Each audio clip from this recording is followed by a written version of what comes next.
ಇನ್ನು ಜೈಲಿನಲ್ಲಿ ಪ್ರಜ್ವಲ್ ರೇವಣ್ಣ ಬಳಿ ಮೊಬೈಲ್ ಪತ್ತೆ ಪ್ರಕರಣಕ್ಕೆ ಸಂಬಂಧಪಟ್ಟ ಹಾಗೆ ಜೈಲಿನ ಅಸಿಸ್ಟೆಂಟ್ ಸೂಪರಿಂಟೆಂಡೆಂಟ್ ಸಸ್ಪೆಂಡ್ ಅನ್ನ ಮಾಡಿ ಆದೇಶವನ್ನ ಹೊರಡಿಸಲಾಗಿದೆ. ಜೈಲಿನಲ್ಲಿ ಪ್ರಜ್ವಲ್ ರೇವಣ್ಣ ಅವರ ಬಳಿ ಮೊಬೈಲ್ ಪತ್ತೆ ಪ್ರಕರಣಕ್ಕೆ ಸಂಬಂಧಪಟ್ಟ ಹಾಗೆ ಈಗ ಜೈಲಿನ ಅಸಿಸ್ಟೆಂಟ್ ಸೂಪರಿಂಟೆಂಡೆಂಟ್ ಸಸ್ಪೆಂಡ್ ಅನ್ನ ಮಾಡಿ ಆದೇಶವನ್ನ ಹೊರಡಿಸಲಾಗಿದೆ. ಈರಣ್ಣ ರಂಗಾಪುರ ಅವರ ಅಮಾನತಾಗಿದೆ. ಅಮಾನತು ಮಾಡಿ ಡಿಜಿಪಿ ಅಲೋಕ್ ಕುಮಾರ್ ಆದೇಶವನ್ನ ಹೊರಡಿಸಿದ್ದಾರೆ.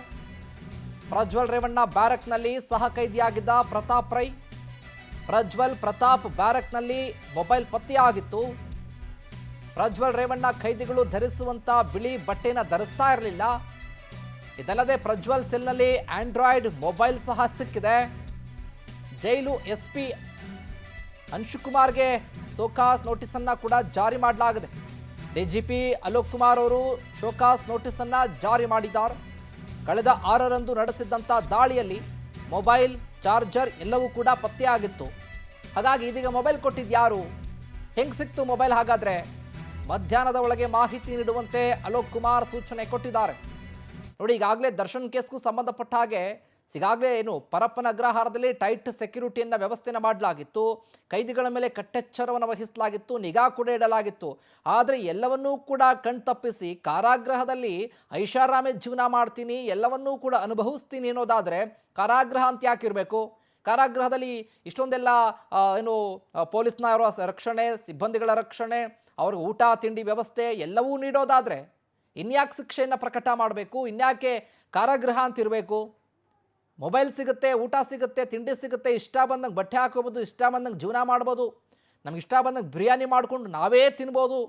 ಅದೇನು ಲಾಡ್ಜಾ, ರೆಸಾರ್ಟಾ, ಅದೇನು ಕಾರಾಗೃಹನ? ಈ ರೀತಿಯ ಪ್ರಶ್ನೆ ಅಂತ ಬಂದಾಗ ಅವಾಗ ಈ ರೀತಿಯಾಗಿ ಅಲೋಕ್ ಕುಮಾರ್ ಅವರು ಈ ಇಲಾಖೆ ಜವಾಬ್ದಾರಿ ತೆಗೆದುಕೊಂಡ ನಂತರದಲ್ಲಿ ದಾಳಿಯನ್ನು ಮಾಡಿದ್ರು. ದಾಳಿ ಮಾಡಿದಂಥ ಸಂದರ್ಭದಲ್ಲಿ ಪ್ರಜ್ವಲ್ ರೇವಣ್ಣ ಅವರ ಬ್ಯಾರಕ್ನಲ್ಲಿ ಮೊಬೈಲ್ ಕೂಡ ಪತ್ತೆಯಾಗಿತ್ತು, ಚಾರ್ಜರ್ ಕೂಡ ಪತ್ತೆಯಾಗಿತ್ತು. ಹೆಂಗೆ ಸಿಕ್ತು, ಹೆಂಗೆ ಬರುತ್ತೆ ಇದು ಒಳಗಡೆ ಮೊಬೈಲ್? ಇದರ ಜೊತೆಗೆ ಅಲ್ಲಿ ಆ ಖೈದಿಗಳಿಗೆ ಅಂತಾನೆ ಕೂಡ ಬಟ್ಟೆ ಅಂದರೆ ಸಮವಸ್ತ್ರವನ್ನು ಕೊಡ್ತಾರೆ. ಆ ಸಮವಸ್ತ್ರವನ್ನು ಈ ಪ್ರಜ್ವಲ್ ರೇವಣ್ಣ ಧರಿಸ್ತಾ ಇರಲಿಲ್ಲ. ಯಾಕೆಂದರೆ ಕಾನೂನಿನ ಮುಂದೆ ಎಲ್ಲರೂ ಒಂದೇ ಅನ್ನೋ ಅಂತಿದೆಯಲ್ಲ, ಇಲ್ಲಿ ಪ್ರಜ್ವಲ್ ರೇವಣ್ಣ ಬೇರೆ, ಇನ್ನೊಬ್ಬರು ಬೇರೆ ಹಾಗಾದರೆ ಅನ್ನುವಂಥ ಪ್ರಶ್ನೆ. ಇನ್ನು ಇದೇ ವಿಚಾರಕ್ಕೆ ಸಂಬಂಧಪಟ್ಟ ಹಾಗೆ ಹೆಚ್ಚಿನ ಅಪ್ಡೇಟ್ಸನ್ನು ಕೊಡ್ತಾರೆ ನಮ್ಮ ಪ್ರತಿನಿಧಿ ವೆಂಕಟೇಶ್. ಲೈವ್ನಲ್ಲಿ ಜಾಯ್ನ್ ಆಗ್ತಿದ್ದಾರೆ. ವೆಂಕಟೇಶ್, ನೋಡ್ತಾ ಇದ್ದೀವಿ ಪ್ರಜ್ವಲ್ ರೇವಣ್ಣ ಅವರು ಇದ್ದಂಥ ಬ್ಯಾರಕ್ನಲ್ಲಿ ಮೊಬೈಲ್ ಪತ್ತೆಯಾಗಿದೆ, ಚಾರ್ಜರ್ ಕೂಡ ಪತ್ತೆಯಾಗಿದೆ. ಹಾಗಾಗಿ ಈಗ ದಾಳಿಯಾದಂಥ ಸಂದರ್ಭದಲ್ಲಿ ಪತ್ತೆಯಾಗಿತ್ತು. ಒಬ್ಬರು ಸೂಪರಿಂಟೆಂಡೆಂಟನ್ನು ಸಸ್ಪೆಂಡ್ ಕೂಡ ಮಾಡಲಾಗಿದೆ. ಯಾರು ತಂದು ಕೊಟ್ಟರು, ಹೆಂಗೆ ಬಂತು ಅನ್ನೋದಕ್ಕೆ ವರದಿನ ಕೊಡಬೇಕು ಅಂತ ಖಡಕ್ಕಾಗಿ ಎಚ್ಚರಿಕೆಯನ್ನು ಕೊಟ್ಟಿದ್ದಾರೆ. ಈ ವಿಚಾರವಾಗಿ ಅಪ್ಡೇಟ್ಸ್ ಕೊಡೋದಾದ್ರೆ ಏನು ಸಿಸಿಬಿ ಅಧಿಕಾರಿಗಳು ಮತ್ತು ಎಲೆಕ್ಟ್ರಾನಿಕ್ ಸಿಟಿ ವಿಭಾಗದ ಪೊಲೀಸರು ನಡೆಸಿದಂತಹ ಜಂಟಿ ಕಾರ್ಯಾಚರಣೆಯಲ್ಲಿ ಪರಪ್ಪನಗರ ಜೈಲಿನಲ್ಲಿ ನಿನ್ನೆ ಒಂದು ಪ್ರಜ್ವಲ್ ರೇವಣ್ಣ ಇದ್ದಂತಹ ಒಂದು ಬ್ಯಾರಕ್ನಲ್ಲಿ ಕೂಡ ಒಂದು ಬಟ್ಟೆಗಳ ಅಡಿಯಲ್ಲಿ ಕೂಡ ಒಂದು ಮೊಬೈಲ್ ಫೋನ್ ಮತ್ತು ಒಂದು ನೋಟ್ ಪ್ಯಾಡ್, ಪೆನ್ ಡ್ರೈವ್ ಸೇರಿದಂತೆ ಕೆಲವೊಂದು ವಸ್ತುಗಳು ಕೂಡ ಪತ್ತೆಯಾಗಿರುವಂಥದ್ದು.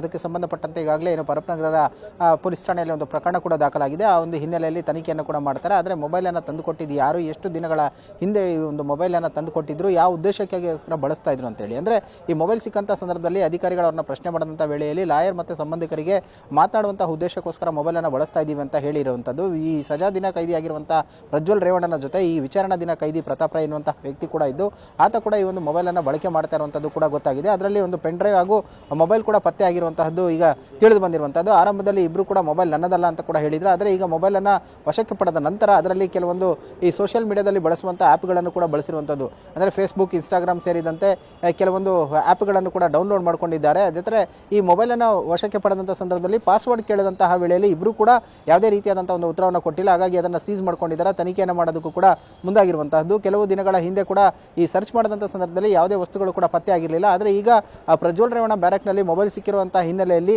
ಈಗ ತನಿಖೆ ಮಾಡೋದಕ್ಕೂ ಕೂಡ ಮುಂದಾಗಿರುವಂತಹದ್ದು. ಶಿವು, ವೆಂಕಟೇಶ್, ನಿಮ್ಮೆಲ್ಲ ಮಾಹಿತಿಗಾಗಿ